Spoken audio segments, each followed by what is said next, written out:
영남권 신공항 건설과 관련해 부산시가 가덕도 신공항 독자 유치를 추진하는 것으로 알려져 파문이 일고 있습니다.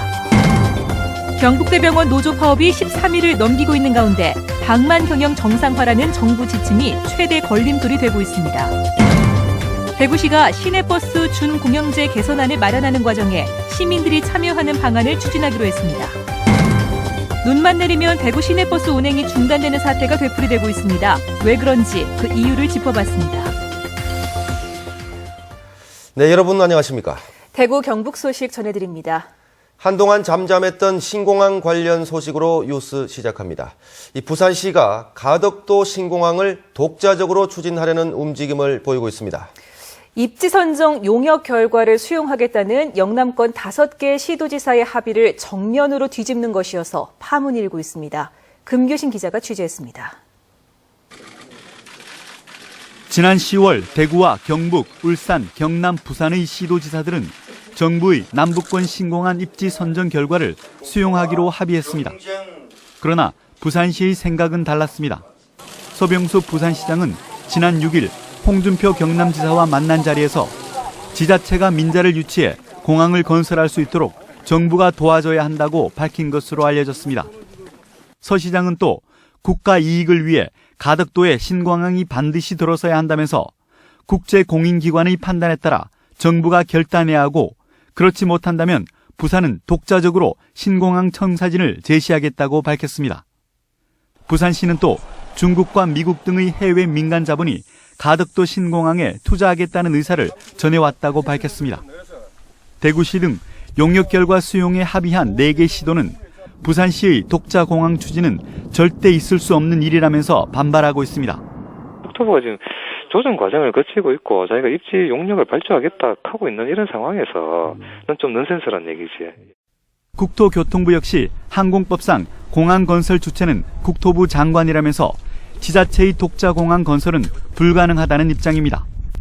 현재 입지 타당성 조사의 조건을 놓고 부산시와 나머지 4개 시도가 합의를 도출하지 못하고 있는 상황에서 부산시의 독자 추진 움직임은 정부 압박용이라는 시각도 있지만 남북권 신공항 건설에 걸림돌이 될 것이라는 우려를 낳고 있습니다.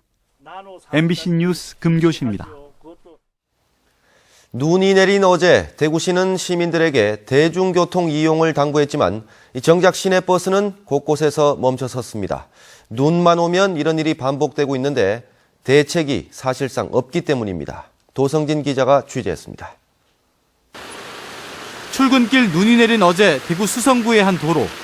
빙판길로 변한 도로에서 버스가 멈춰섰습니다. 좀 보세요. 쭉 내려가다가 저 밑에 한 바퀴 이러는 바람에 한번 보세요.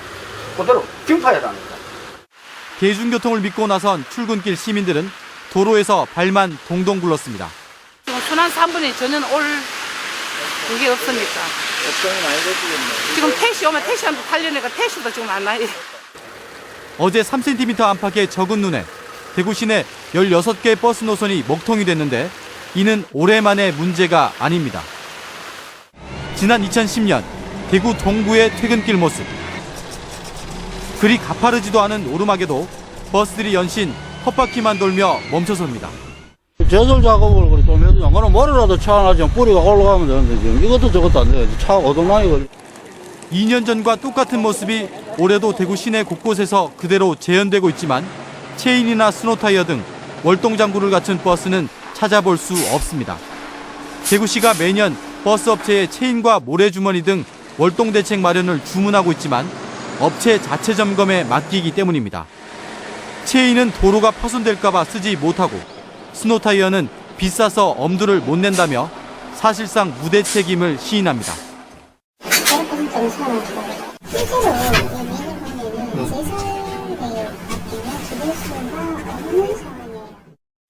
버스 업체 차원의 월동 대책은 없는 거나 마찬가지입니다.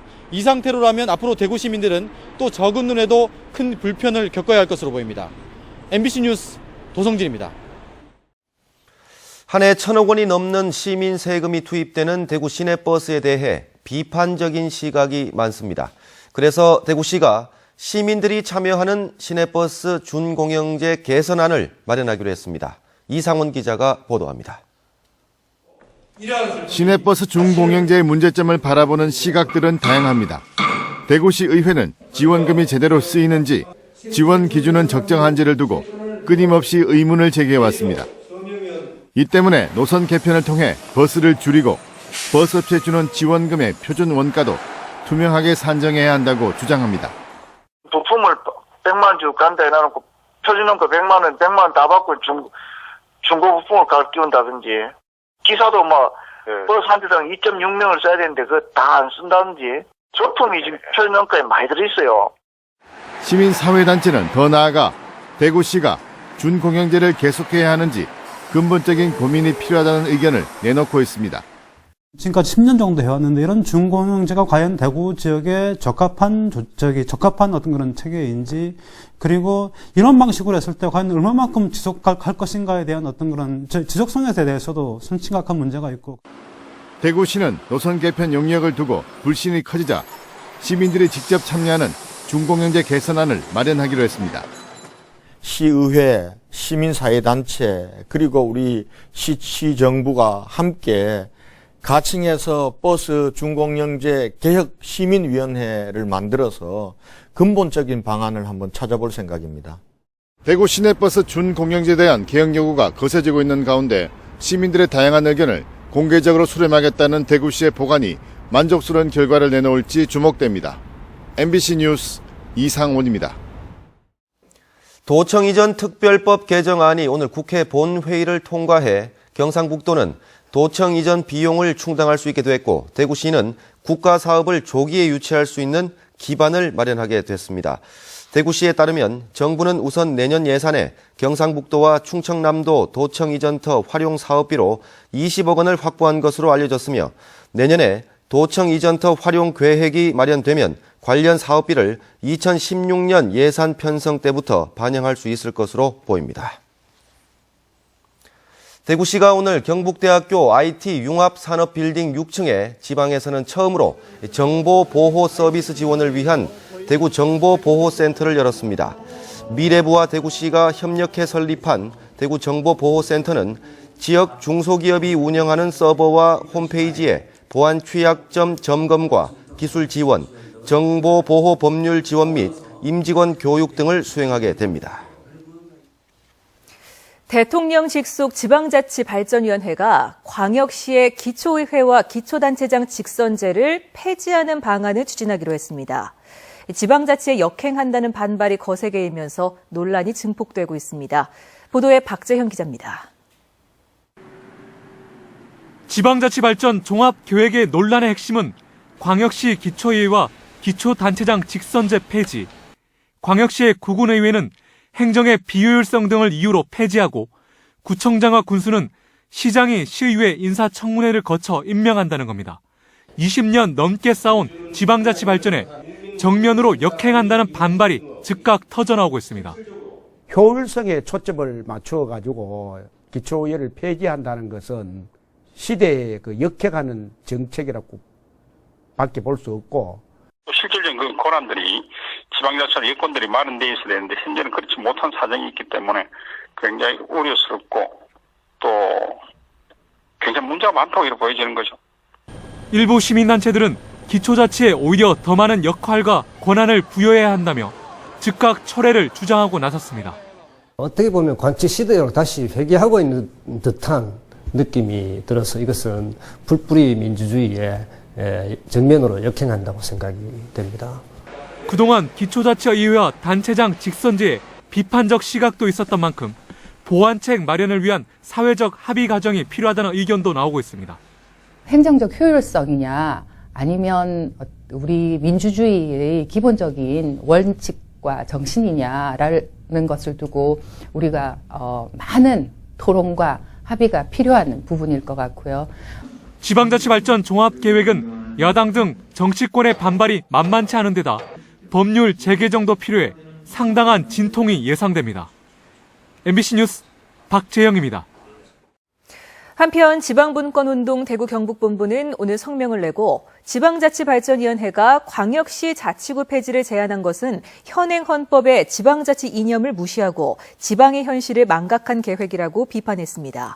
또 정부와 국회는 지방자치를 저해하는 계약적 내용을 담은 이번 계획을 전면 수정하거나 폐지하라고 강력히 촉구했습니다. 국정감사 NGO 모니터단이 평가한 올해 국정감사 우수 국회의원에 대구에서는 유승민, 조원진, 김희국, 김상훈, 홍지만 의원 등 5명이 뽑혔습니다. 경북에서는 김광림, 이철우, 이한성, 김종태 의원 등 4명이 선정됐습니다. 국정감사 NGO 모니터단은 올해 모두 83명의 국정감사 우수위원을 선정했는데 이 가운데 대구 경북에서는 9명이 포함됐습니다. 경북대병원 파업이 장기화되고 있습니다. 파업이 13일을 넘기면서 노사가 약간씩 주장을 굽히기도 했지만 방만 경영 정상화라는 정부 지침이 최대 걸림돌이 되고 있습니다. 이태우 기자입니다. 지금까지 파업 타결의 가장 큰 장애물은 정부가 지침 형식으로 내린 방만 경영 정상화 방안입니다. 노조는 임금 인상 6.7% 주장을 1.7%까지 굽혔고 경영진도 수용하겠다는 방침이지만 근로조건과 복지 수준을 크게 후퇴시키는 정부 지침은 서로 양보할 수 없다는 겁니다. 원래 임금 인상을 해달라고 하는데 병원은 정부의 방만 경영 개선 지침, 직원들의 임금과 복지를 삭감하는 내용을 조건부로 해서 방만 경영에 대한 가이드라인을 저희들은 반드시 실천을 해야 되고 그 결과를 연내에 보고해야 될 의무가 있습니다. 그렇기 때문에 노사협의의 대상이 될 수가 없습니다. 7곡의 700병상 규모의 새로운 병원, 이른바 3병원을 짓겠다는 병원 측의 계획을 두고서도 시각차가 남아 있습니다. 경영진은 7곡병원이 발전의 기폭제가 된다고 보고 있고 노조는 4년 적자 병원이 또다시 빚을 내 공사를 해야 된다며 반대를 하고 있습니다. 하지만 임금 인상 문제가 해결되면 이 문제는 노사 서로 양보할 수 있다는 입장입니다. 같은 국립대병원인 서울대병원은 지난 9월에, 전남대병원은 어제 정부의 지침과 관계없이 올해 노사협의를 마쳤습니다. MBC 뉴스 이태호입니다. 6.15 공동선언 실천 남측위원회 대구 경북본부는 오늘 저녁 7시 반부터 대구 동성아트홀에서 180석 자리를 채운 가운데 북녘 어린이 돕기 토크 콘서트를 비공개로 열고 있습니다. 재향군인회 등 보수단체 소속 300여 명은 재미동포 신은미 씨와 황선 전 민주노동당 부대변인이 참여하는 토크 콘서트를 종북으로 규정하고 반대 집회를 열고 있습니다. 경찰은 반대 집회를 불법이라고 경고하며 만일의 사태에 대비해 4개 중대를 투입해 대치하고 있습니다.